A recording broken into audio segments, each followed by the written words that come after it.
नमस्कार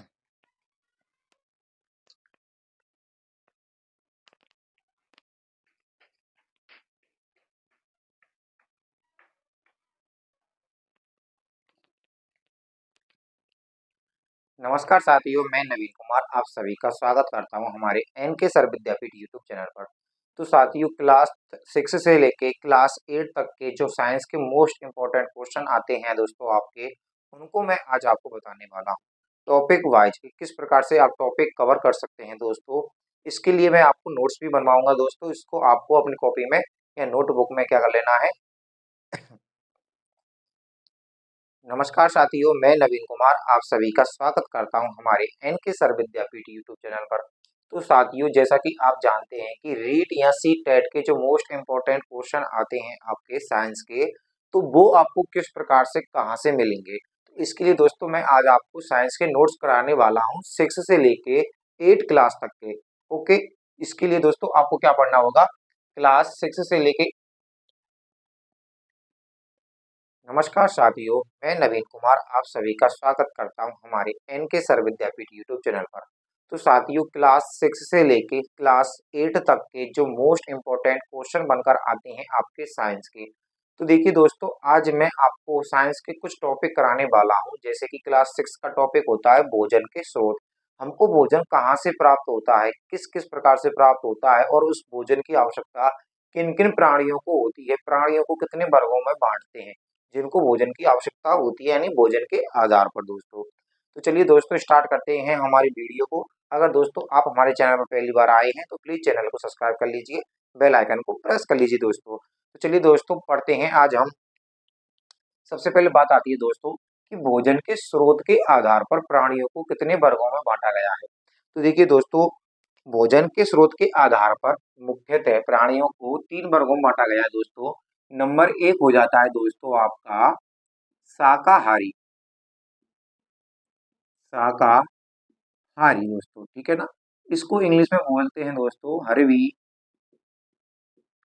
बोरस, ठीक है दोस्तों। और नंबर 2 होता है दोस्तों हमारा मांसाहारी।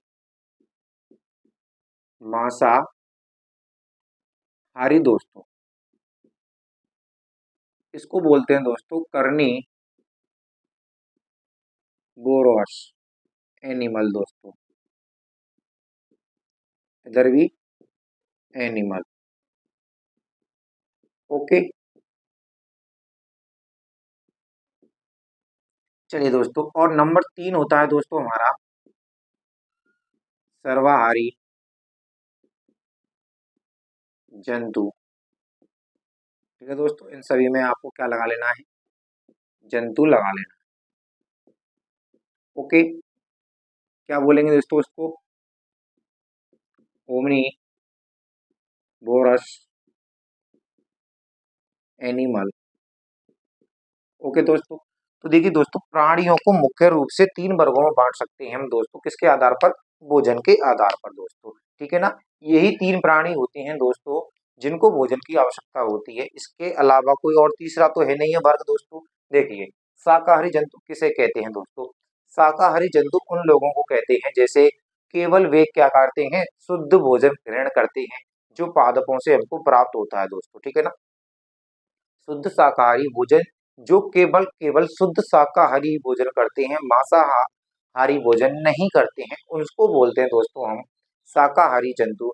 जैसे कि आपकी गाय माता होती है दोस्तों, बछड़े होते हैं, और भैंसे होती हैं, बकरी भेड़ होते कि नहीं होते हैं दोस्तों, ठीक है ना। तो ये क्या होते हैं, हमारे शुद्ध शाकाहारी जंतु होते हैं। जैसे खरगोश भी होता है हमारा। ओके, तो ये तो हो जाते हैं शाकाहारी जंतुओं में। अब बात आती है दोस्तों मांसाहारी जंतु कौन होते हैं। अब देखिए दोस्तों, मांसाहारी जंतु वे होते हैं जो केवल केवल क्या करते हैं, मांस का ही भोजन करते हैं दोस्तों, ठीक है ना। किसी जीव के मांस का भोजन ग्रहण करते हैं, उनको क्या बोलते हैं दोस्तों, हम मांसाहारी जंतु कहते हैं। क्यों, क्योंकि वे केवल मांस का ही तो भोजन करते हैं जिसलिए, ठीक है ना। तो आंसर देना ध्यान देना दोस्तों आपको, जो केवल शुद्ध यानी केवल ओनली फुल क्या करते हैं, पेड़ पौधों से प्राप्त करते हैं भोजन, उनको हम शुद्ध शाकाहारी कहते हैं। और मांसाहारी कौन होते हैं दोस्तों, जो केवल मांस का ही भोजन करते हैं, पेड़ पौधों से प्राप्त भोजन सामग्री से उनको भोजन ग्रहण नहीं करते हैं। अब बात आती है दोस्तों नंबर 3 कि सर्वाहारी जंतु कौन होते हैं दोस्तों। अब देखिए सर्वाहारी जंतु जो पेड़ पौधों से प्राप्त भोजन सामग्री को भी ग्रहण करते हैं और मांसाहारी जंतु जो मांस खाते हैं उसको भी साथ साथ क्या करते हैं दोस्तों, ये मांस का भी सेवन करते हैं दोस्तों। ठीक है ना, उम्मीद कर रहा हूँ आपको समझ में आ रहा होगा।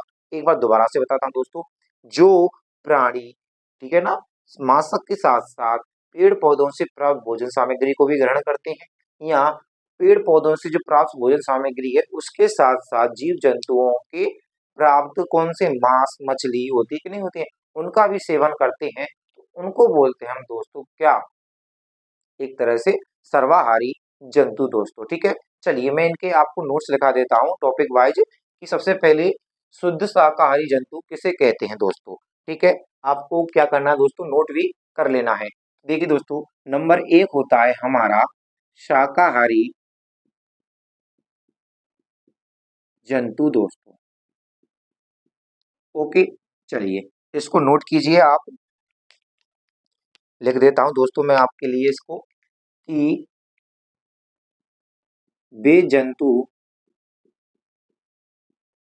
जो पेड़ पौधों से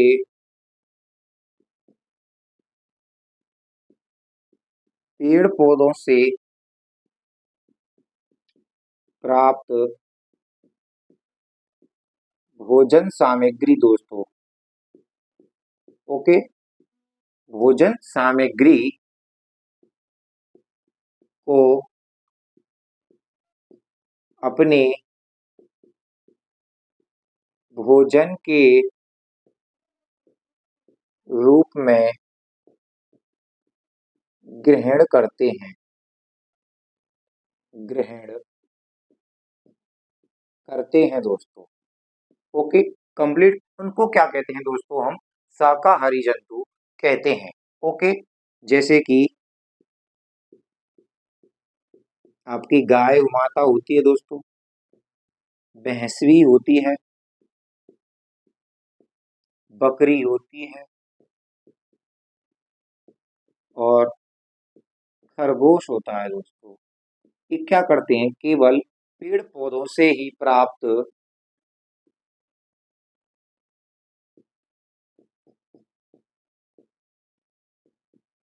खरगोश दोस्तों। ठीक है ना, आदि लगा लेना दोस्तों, ये हो जाता है हमारा शाकाहारी जंतु दोस्तों। ठीक है, अब बात आती है दोस्तों मांसाहारी जंतु कौन से होते हैं। तो देखिए दोस्तों मांसाहारी जंतु का भी मैं आपको नोट्स लिखा देता हूँ। देखिए नंबर 2 दोस्तों, मांसाहारी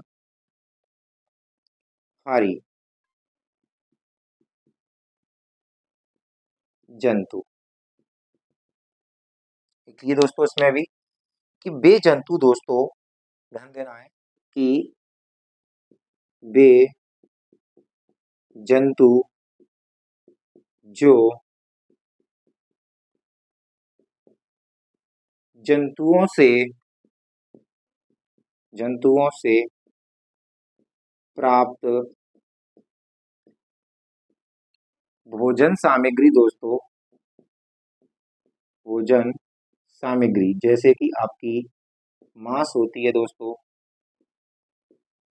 मछली आदि। ठीक है दोस्तों, यानी कि वे जंतु जो जंतुओं से प्राप्त भोजन सामग्री मांस मछली आदि का, ठीक है दोस्तों, आदि का अपने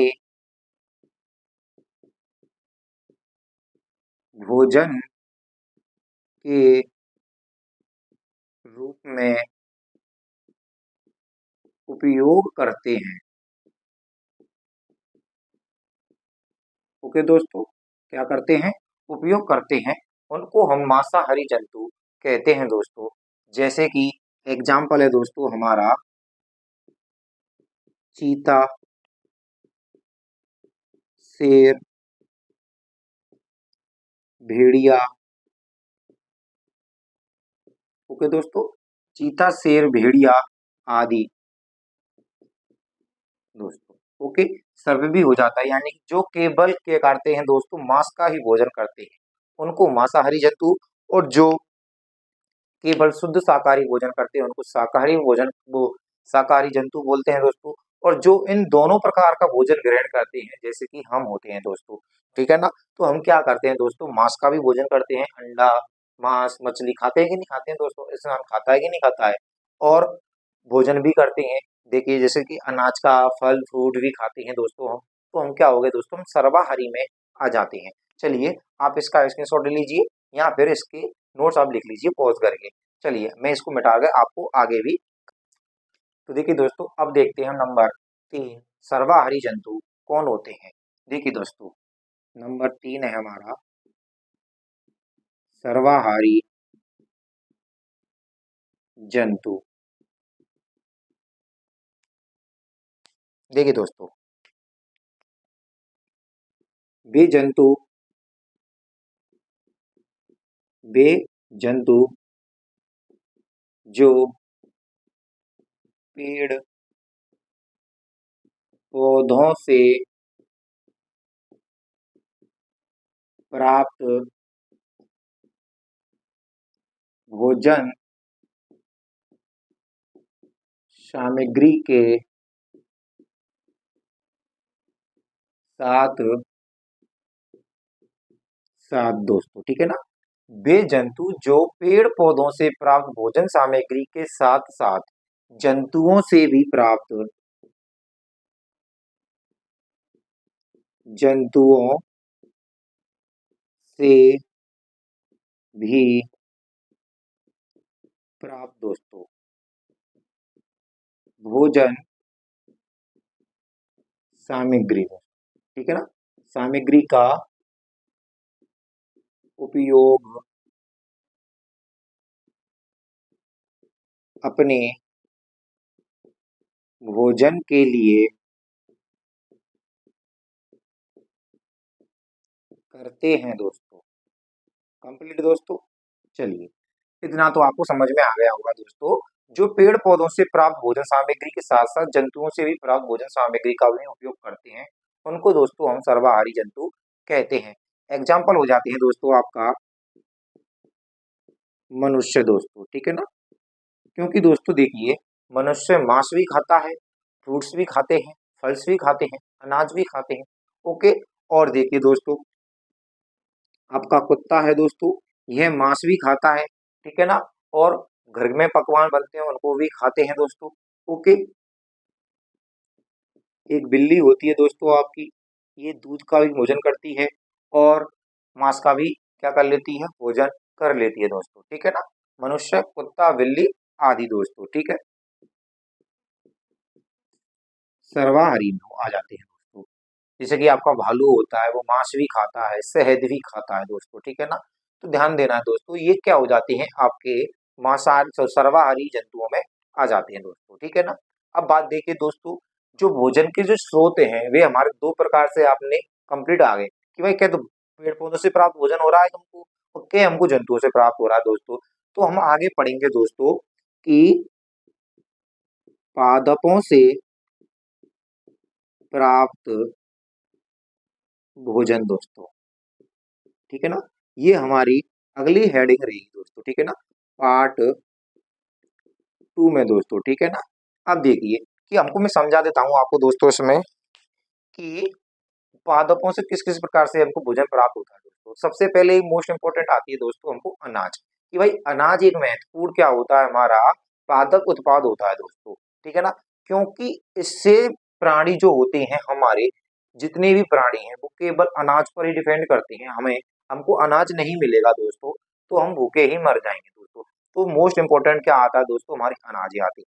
फिर आती हैं दोस्तों हमारी दालें, जो हमारी दालें होती हैं हमारी जो फली के रूप में प्राप्त होती हैं हमको, अरहर की दाल होती है, मूंग की दाल होती है, चना की दाल होती है, सोयाबीन की दाल होती है दोस्तों, ये किस में आ जाती है, हमारी दालों में आ जाती है दोस्तों। फिर बात आती है दोस्तों हमारी सब्जियों के रूप में भोजन प्राप्त होता है, भाई सब्जी नहीं होगी तो हम इनको खाएंगे किस प्रकार से। तो जैसे कि आपके देखो गाजर, मूली, आलू, टमाटर जो होते हैं ये सारे के सारे किसमें आ जाते हैं दोस्तों, हमारे मूली और सब्जियों के रूप में आ जाते हैं दोस्तों। फिर बात आती है दोस्तों फलों के रूप में भोजन जो प्राप्त होता है हमको, भाई फलों से भी हमको भोजन प्राप्त होता है, आम, अमरूद, सेब, अनार, ठीक है कि नहीं दोस्तों। ड्राई फ्रूट्स होते हैं हमारे काजू, अखरोट, बादाम, इनसे भी हमको भोजन प्राप्त होता है दोस्तों, ठीक है ना? क्योंकि इनसे हमको भोजन से ऊर्जा प्राप्त होती है भाई। दालों से हमको प्रोटीन मिलती है दोस्तों, अनाज में से हमको ऊर्जा प्राप्त होती है क्योंकि इसमें कार्बोहाइड्रेट होता है। और फ्रूट्सों से हमको मिलती है दोस्तों, प्रोटीन भी मिलती है और पोषक तत्व भी हममें होते हैं दोस्तों, ठीक है ना? ऊर्जा हमको मिल जाती है। और फिर देखिए दोस्तों, इसके बाद आते हैं दोस्तों तेलीय। भाई तेल भी तो होता है, जो सोयाबीन का तेल होता है हमारा, सरसों का तेल होता है, नारियल का तेल होता है। इनसे भी हमको दोस्तों क्या होती है, भोजन के रूप में ग्रहण करते हैं दोस्तों। ओके, चलिए, शर्करा भी होती है, जैसे गन्ना होते हैं हमारे, गुड़ होते हैं, ये हमको किससे प्राप्त होती है? शुगर है दोस्तों, ये शर्करा। तो ये हमको भी किससे प्राप्त होते हैं? ये खेतों से ही तो प्राप्त होते हैं दोस्तों, अनाजों से। तो इसको हम पढ़ेंगे दोस्तों पार्ट 2 में दोस्तों।